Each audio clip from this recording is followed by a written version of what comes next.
A few years ago, I did an article on showing you how to start your own apple orchard at the cheapest cost, and I'm going to go through that again. We bought this land 3 years ago. We just started our apple orchard here. I've got all these rootstocks. Now you can buy a rootstock for like $2, $1.50, something like that. You can order them online. And what I do is I take a plot here and I put wood chips in it. And you want your soil to be rich and you want it to stay moist, so the wood chips really help. Then I put up a rabbit fence that you can see right there. Then I put up a deer fence right here to protect it, and then you can see for the mice, you got to protect these. But what we got here is we've got less than a year old, and going on 2 years. Third year we plant them out in the field.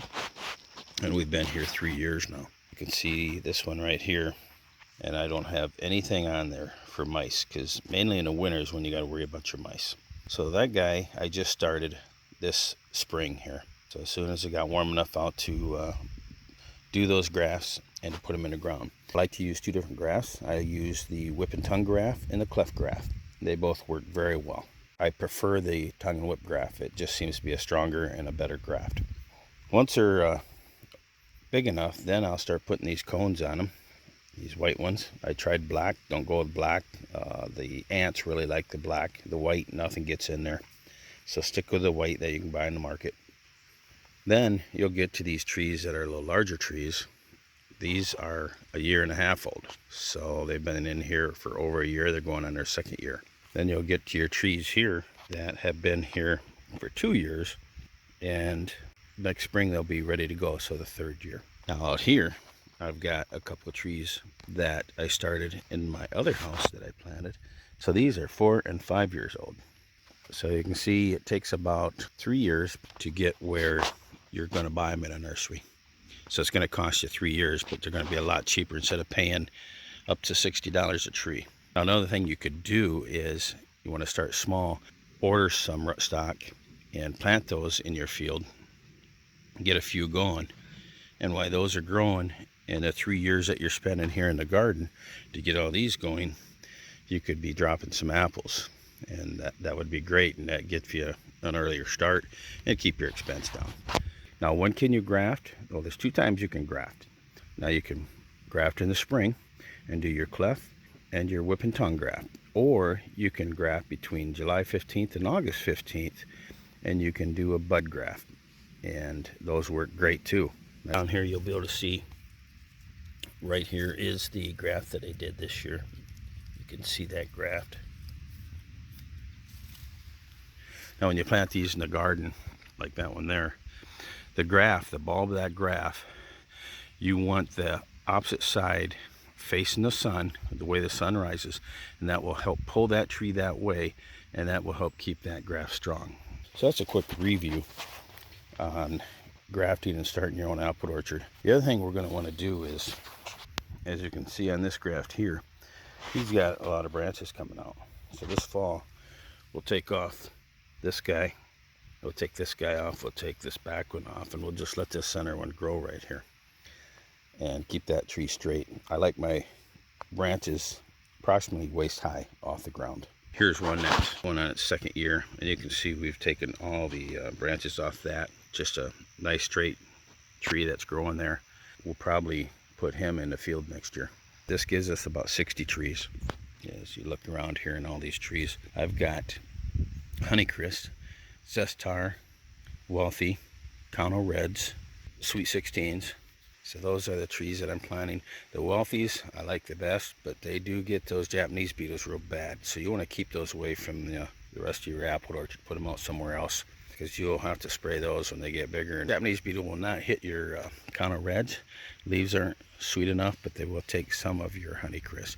And they're just a mess once you get them. So if you don't want to worry about the Japanese beetle, maybe stay away from the Wealthies. They are very sweet, and the leaves are sweet. In this tree you can see this graft right here, and this is a cleft graft. You can see it's in the middle of the branch here. So you're going to want to plant this in the ground about that deep. Keep it an inch above the soil. So let's go out in the yard here where we're going to start this apple orchard. All right, this tree here is taller than I am. It's 3 years old. It's going on its 4th year. As this gets higher and spreads out the branches, we'll take this deer fence, we'll cut her in half, and we'll make the circumference twice as large, and then we'll move that up. Bottom's protected already from the rabbits and the mice, and then the deer can't push in. And you're going to see over here where they have been pushing in. We've had to do that. This tree here is now going on its 4th year,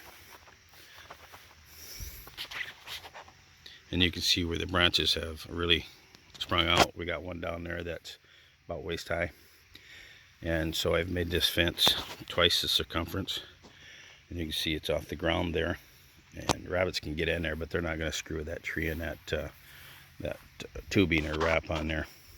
Typically 3 to 5 years in the ground for a semi-dwarf. So this is its 1st year in the ground. It's been 1 year.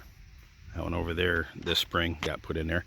So this is its going on its 2nd year. So about 3 more years it should be producing a lot of apples for us. And this is a Honeycrisp. What I did is I marked them. This one here is not doing as well. This is a wealthy, and so I have not doubled the circumference on that fence yet. I will do that this fall, of course, and then I will trim some of these lower branches. I've got another one here that's doing incredible. So this one's got to be widened up. This one has really taken off.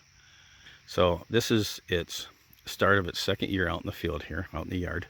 Like I said, it takes about 5 years. These are semi-dwarfs.